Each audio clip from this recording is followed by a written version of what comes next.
Silakan Pak Bambang. Terima kasih Yang Mulia. Assalamualaikum warahmatullahi wabarakatuh.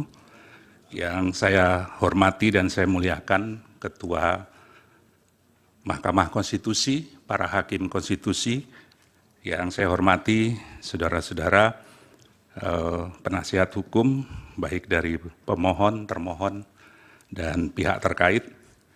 Izinkan saya menjelaskan pokok-pokok pikiran yang sudah saya tulis dan sampaikan kepada majelis. Cuma dalam kesempatan ini saya akan mencoba membaca lebih ringkas poin-poinnya saja. Yang dimintakan keterangan kepada saya oleh penasihat hukum adalah tentang penetapan Gibran Rakabuming Raka, anak dari Presiden Jokowi, sebagai cawapres melanggar hukum dan konstitusi. Saya mulai dengan pasal 75 Undang-Undang Pemilu yang mengatur tentang peraturan dan keputusan KPU. Untuk menyelenggarakan ayat 1, untuk menyelenggarakan pemilihan umum, sebagaimana diatur dalam undang-undang ini, KPU membentuk peraturan KPU dan keputusan KPU. Ayat 2, peraturan KPU sebagaimana dimaksud pada ayat 1, merupakan pelaksanaan peraturan perundang-undangan. Ayat 3 saya lewati, ayat 4, dalam hal membentuk peraturan KPU yang berkaitan dengan pelaksanaan tahapan pemilu, KPU wajib berkonsultasi dengan DPR dan pemerintah melalui rapat dengar pendapat. Selanjutnya, putusan Mahkamah Konstitusi nomor 90 PUU 21/2023 telah merubah pasal 169 huruf Q menjadi berusia paling rendah 40 tahun atau pernah atau sedang menduduki jabatan yang dipilih melalui pemilihan umum, termasuk pemilihan kepala daerah.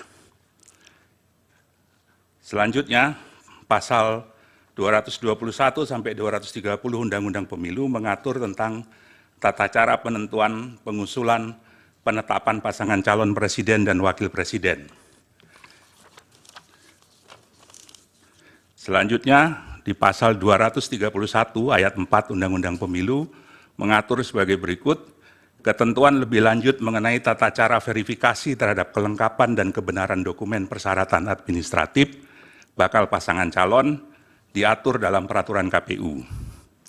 Pasal 18 ayat 1 peraturan KPU nomor 19 tahun 2003 mengatur bahwa dokumen yang diverifikasi adalah KTP elektronik bakal pasangan calon dan atau suami istri bakal pasangan calon.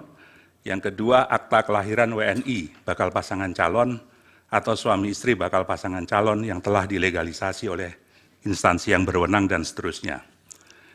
KPU telah menetapkan peraturan KPU nomor 19 tahun 2023 tentang pencalonan peserta pemilu presiden, wakil presiden pada tanggal 9 Oktober 2023 dan diundangkan dalam berita negara tanggal 13 Oktober. Dengan poin yang paling catatan yang paling penting adalah bahwa syarat calon berusia paling rendah 40 tahun sesuai dengan Undang-Undang Pemilu.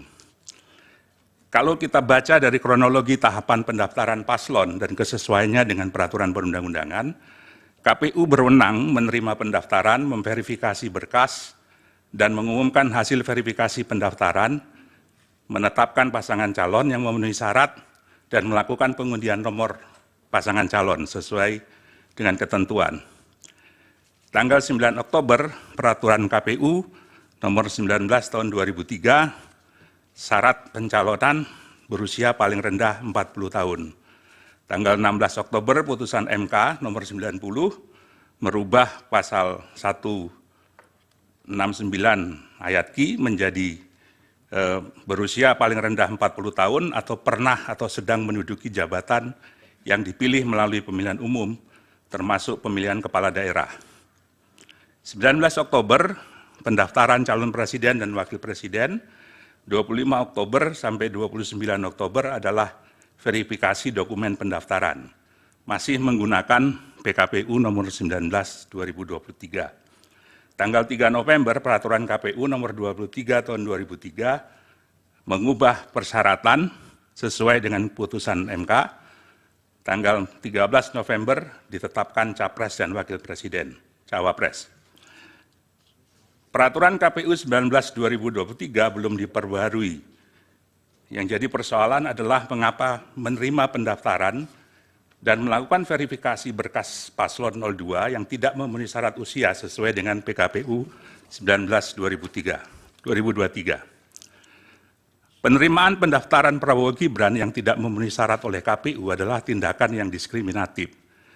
Dalam berita acara verifikasi dokumen persyaratan bakal calon presiden dan calon wakil presiden tanggal 28 Oktober 2023, berkas itu menyatakan bahwa pasangan Prabowo Gibran memenuhi syarat dan disusun dengan berdasarkan pada PKPU 19/2023 yang belum direvisi sesuai dengan putusan MK 90. Bakal cawapres Gibran yang sebenarnya berbeda dalam hal syarat umur diperlakukan sama dengan cawapres yang lain yang sudah memenuhi syarat umur, sebagaimana ditetapkan dalam Peraturan KPU 19 tahun 2023. Berkas pendaftaran paslon 02 diterima dan diverifikasi oleh KPU. Tidak sesuai dengan putusan MK nomor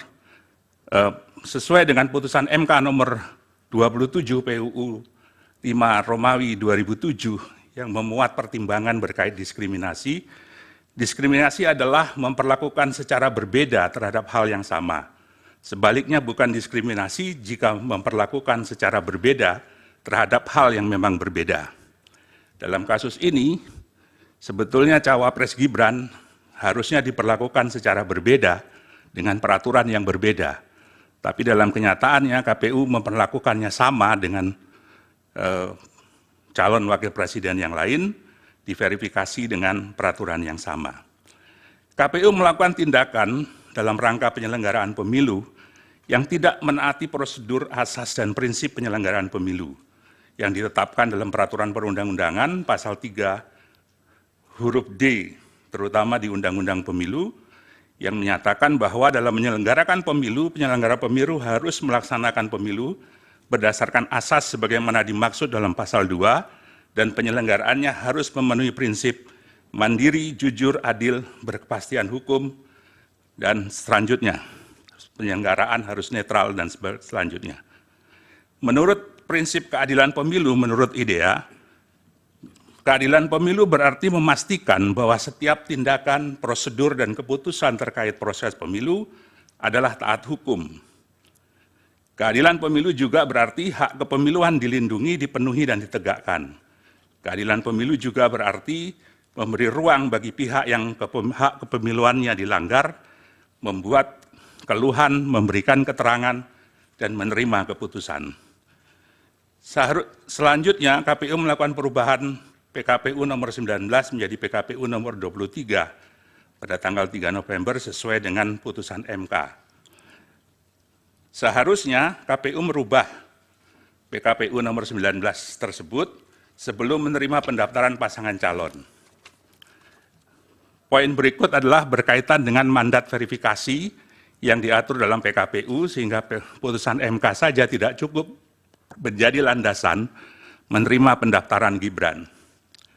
Meskipun MK telah membuat putusan nomor 90 PUU 21/2023, KPU harus tetap mengubah peraturan KPU 19 terlebih dahulu untuk menyesuaikan syarat calon. Perubahan frasa dalam putusan mahkamah tidak bisa dipisahkan dari kedudukan mahkamah sebagai negatif legislator, sehingga putusan mahkamah harus dinilai setingkat dengan undang-undang yang memerlukan peraturan KPU untuk dioperasionalkan, terutama dalam peraturan KPU. Hal ini sesuai dengan perintah Undang-Undang Pemilu pasal 12, pasal 13, pasal 75 Undang-Undang Pemilu, dan lebih jauh lagi harus mengacu kepada pasal 231 ayat 4 Undang-Undang Pemilu yang memerintahkan ketentuan lebih lanjut mengenai tata cara verifikasi terhadap kelengkapan dan kebenaran dokumen persyaratan administrasi bakal pasangan calon diatur dalam peraturan KPU. Peraturan KPU atas pendaftaran Gibran adalah kesengajaan terhadap pelanggaran kepastian hukum. Kebutuhan peraturan KPU mengatur penyesuaian dengan putusan MK tidak hanya kebutuhan administratif, tapi juga kebutuhan hukum pemilu agar tidak timbul kekosongan hukum pasca putusan MK. perubahan PKPU 19 menjadi PKPU 2023-2023 yang telah sesuai dengan putusan Mahkamah Konstitusi telah melewati batas akhir terhadap pendaftaran paslon dan verifikasi dokumen pasangan calon. Maka verifikasi terhadap Saudara Gibran Raka masih menggunakan dasar hukum nomor 19/2023. Tindakan Komisi Pemilihan Umum membiarkan Raka Gibran terus mengikuti tahapan pencalonan dalam proses pendaftaran dari verifikasi bakal pasangan calon merupakan pelanggaran terhadap prinsip kepastian hukum. Pak Bambang sebentar. Ya. Ini waktunya sudah 10 menit. Lewat 1 menit, 11 menit ya. Akan dihabiskan untuk keterangan ahli tanpa memberi kesempatan pendalaman kuasa hukum ataukah akan dibagi? Esensinya sudah bisa ditangkap sebenarnya kan, apa yang diterangkan saksi ini. Iya, maksimal 20 menit. Tinggal 9 menit untuk pendalaman kalau. Ya. Poin saya menyimpulkan adalah ketidakjujuran dan ketidakadilan dalam proses penetapan Gibran sebagai cawapres bukan sekedar pelanggaran etika, tapi juga adalah pelanggaran hukum dan konstitusi. Catatan saya adalah kerangka hukum pemilu harus dijalankan secara konsisten dan tanpa kelalaian, serta tidak boleh diamandemen dalam jangka waktu tertentu sebelum pemilu. Perubahan persyaratan dalam waktu yang singkat di tengah proses pendaftaran mengakibatkan perubahan mendasar terhadap peta kompetisi pemilu 2024. Masuknya Gibran putra presiden menimbulkan ketimpangan arena kompetisi sehingga pemilu sebagai demokrasi prosedural mengalami disfungsi elektoral. Undang-undang pemilu mestinya tidak diubah di tengah pemilu agar terjadi kesempatan yang sama dan tidak ada yang secara spesifik diuntungkan oleh perubahan dadakan tersebut. Terakhir, putusan MK terdahulu yang memutus diskualifikasi peserta pemilihan umum. Mahkamah Konstitusi pernah melakukan diskualifikasi terhadap calon bupati dalam putusan SELA nomor 145 PHP Bupati 19/2021 dalam kasus Pilkada Kabupaten Yalimo. MK memutuskan diskualifikasi juga terhadap pasangan Yusak Yaluwo dan Yakob Weremba dalam kasus Pilkada Bovendigul nomor perkara 132 PHP 2022. Begitu juga dengan kasus Dirwan Mahmud dan Hartawan dalam nomor perkara 57 PHP 2008. Saya kira demikian keterangan saya, Yang Mulia. Saya coba padatkan, keterangan tertulis secara resmi sudah diserahkan kepada penasihat. Terima kasih. Kami, Pak. Silakan Pak Heru, masih ada 7 menit. Terima kasih Pak Ketua, saya izin bertanya. Mas Bambang silakan di podium lagi, ada 3 pertanyaan saya. Tolong dibuka slide nomor 4 tadi. Slide nomor 4. Dalam slide nomor 4, putusan MK disebutkan pada tanggal 16 Oktober. Sehingga pada saat itu ada kesempatan bagi KPU untuk mengubah putusannya, mengubah peraturannya. Pendaftaran paling terakhir 25 Oktober. Jadi pada saat pendaftaran CWP itu dia masih menggunakan peraturan KPU nomor 19 tahun 2023. Perubahannya baru nomor 20 tanggal 3 November. Betul begitu ya? Itu pertanyaan pertama. Bagaimana pendapat saksi mengenai itu? Terus kedua, di bukti P17 itu ada keputusan Komisi Pemilihan Umum nomor 1632 tahun 2023. Saya baca hal menimbangnya dan saya baca hal mengingatnya. Tidak ada satupun hal menimbang itu yang merujuk pada putusan MK. Tapi kemudian putusan ini mengubah Perkap KPU itu nomor 19 menjadi nomor 23 di hal mengingatnya. Apakah penetapan seperti ini yang menetapkan presiden jalan untuk presiden itu tidak melanggar prinsip dan azas-azas KPU? Yang ketiga, Komisi Pemilihan Umum di Kabupaten Murung Raya, ada berita acaranya, itu baru kami sampaikan. Ada pernyataan seperti ini, saksi ahli. Dalam hal ini, Komisioner KPU Kabupaten Murung Raya diinstruksikan oleh KPU RI melalui KPU Provinsi Kalimantan Tengah Pak Harmain, Pak Sastriadi, Pak Keko, Pak Anton, untuk mengubah status partai politik Gelora dari status belum memenuhi syarat menjadi memenuhi syarat. Jadi di dalam bukti itu, nomor 17, bukti yang sudah kami sampaikan itu, ada upaya dari KPU nasional untuk mempengaruhi KPU di provinsi untuk mengubah hasil verifikasi faktual yang menyebabkan suatu partai tertentu berubah dari tidak memenuhi syarat dan memenuhi syarat. Ada 3 hal itu. Di mana pelanggaran-pelanggaran prinsip dan asas-asas konstitusi ada di situ. Silakan. Saya tambahan sedikit. Kepada ahli. Ahli mengatakan bahwa penetapan Gibran Rakabuming Raka sebagai cawapres melanggar hukum dan konstitusi. Berarti itu pelanggaran. Seandainya pelanggaran ini misalnya tidak dilaporkan kepada Badan Pengawas Pemilu, apakah kemudian tertutup untuk mempermasalahkan hal ini? Itu termasuk di Mahkamah Konstitusi. Yang kedua adalah, tadi dikatakan juga ini pelanggaran hukum dan konstitusi, berarti undang-undang dan konstitusi. Kalau dikaitkan dengan pasal bahwa penyelenggara pemilu itu harus tetap mandiri, ya, itu apakah kemudian ada kaitannya perlakuan diskriminatif ini kalau kita kaitkan dengan azas atau pasal dalam konstitusi tersebut? Terima kasih. Baik. Dari termohon 1 pertanyaan kalau ada, atau 2 pertanyaan juga boleh. Singkat saja. Terima kasih majelis. Kepada saudara ahli, pertanyaan yang kami ajukan berkaitan dengan syarat sebagai calon presiden atau wakil presiden.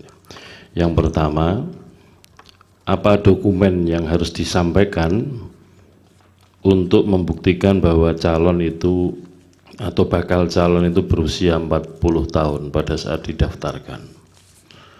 Yang kedua, apabila calon itu sedang menduduki jabatan sebagai kepala daerah, apa dokumen persyaratan yang diajukan oleh yang bersangkutan atau partai politik yang mengusulkan yang bersangkutan? Sudah 2 pertanyaan, Pak. Cukup. Dari pihak terkait, silakan.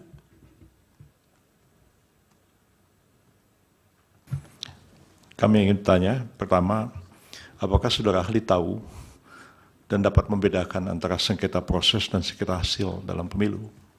Apakah proses pencalonan itu termasuk sengketa hasil ataukah sengketa proses? Kedua, jika penyelenggara negara itu tahu bahwa ada norma hukum yang lebih tinggi yang mengatur sesuatu, tapi ada juga norma hukum yang lebih rendah, dan peraturan yang lebih rendah itu bertentangan dengan yang lebih tinggi. Yang lebih rendah itu secara formal masih berlaku. Apa yang dia harus lakukan jika dia berhadapan dengan situasi seperti itu? Cukup 2 pertanyaan, Prof. Dari Bawaslu ada 1 pertanyaan, cukup ya. Silakan Pak Bambang dipersingkat untuk dari para pihak tadi sekaligus.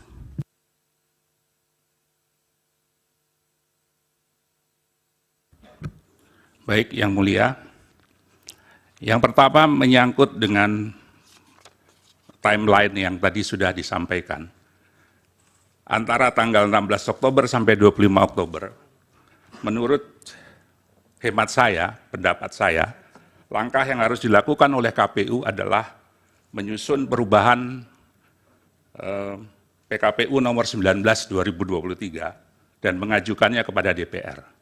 Sehingga kemudian ada kesempatan. Mohon slide-nya yang mulia untuk dipertunjukkan slide 4 biar bisa.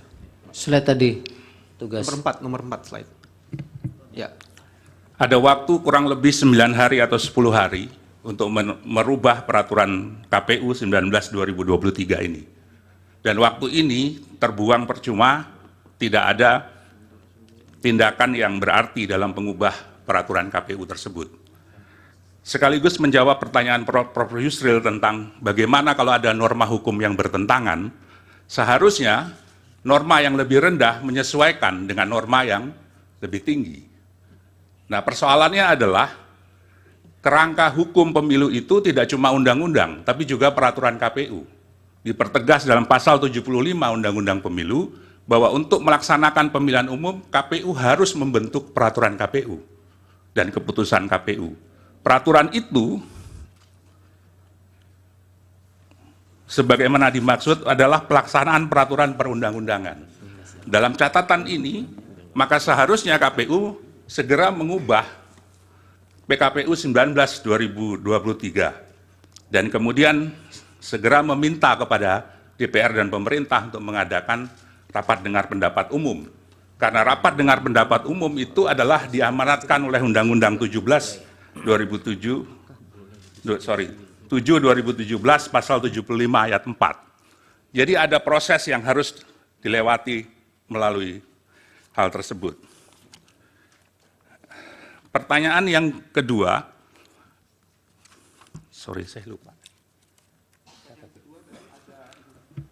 Ada putusan P17 KPU. ya. Iya.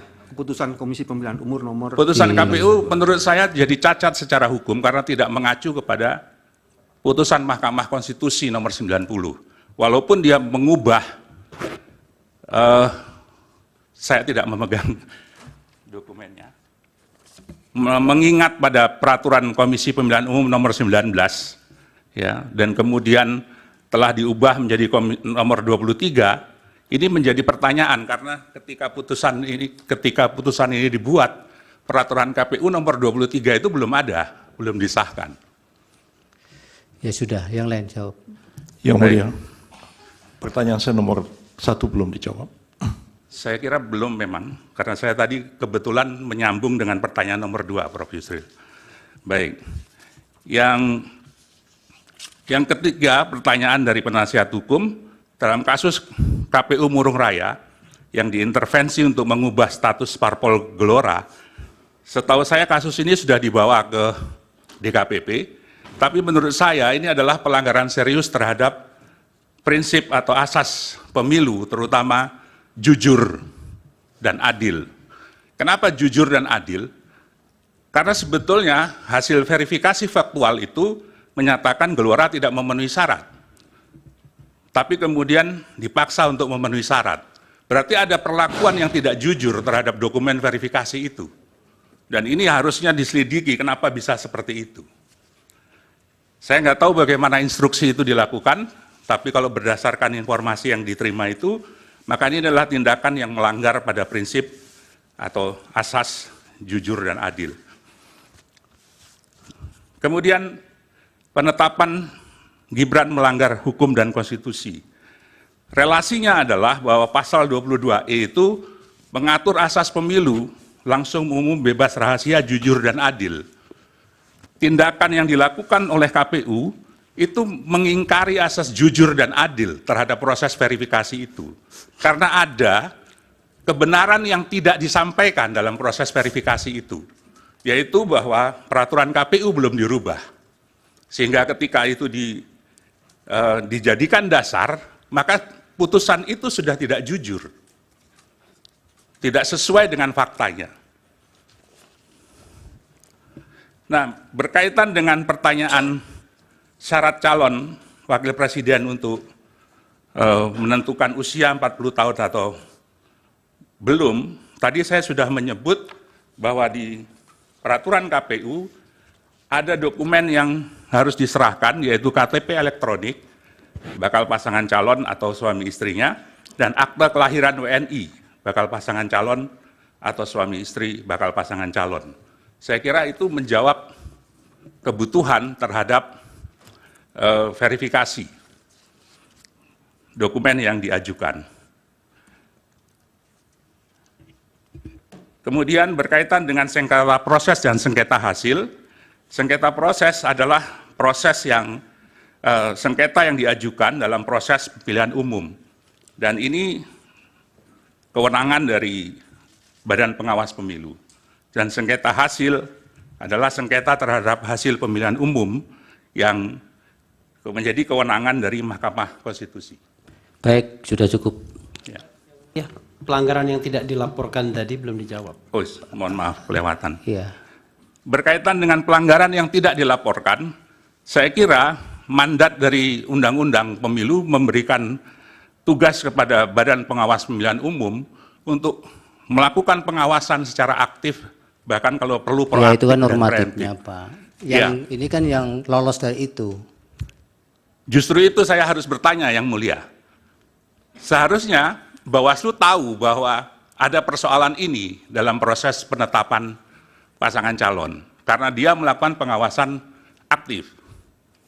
Pertanyaannya, apakah Bawaslu mengambil tindakan terhadap pelanggaran ini? Saya tidak tahu, saya tidak punya dokumen tentang itu terhadap ini. Nah, mungkin nanti bisa ditanyakan kepada Ketua Bawaslu. Baik. Apakah ada langkah-langkah Ya. yang dilakukan untuk pelanggaran yang dilakukan oleh KPU tersebut? Terima kasih, Yang Baik, Mulia. Pak Bambang. Dari Hakim ada? Yang Mulia, ada satu pertanyaan yang belum dijawab. Termohon. Termohon baru dijawab satu. Iya, yang soal apabila ada orang yang kedudukannya sedang menjabat sebagai kepala daerah, dicalonkan sebagai presiden atau wakil presiden, dokumen persyaratan apa yang diajukan ke KPU? Terima kasih. Tahu Pak Bambang? Baik, setahu saya mestinya adalah SK yang bersangkutan sebagai kepala daerah, ditambah izin dari presiden, karena seorang kepala daerah harus mengajukan izin kepada presiden. Baik. Dari Yang Mulia ada? Baik, nanti Pak Heru yang ahli itu siapkan kertas sama pulpennya jadi kelupaan nggak? Jawabannya ada yang tertinggal. Baik, terima kasih Pak Bambang. Keterangannya mudah-mudahan bermanfaat untuk mahkamah dalam mengambil keputusan.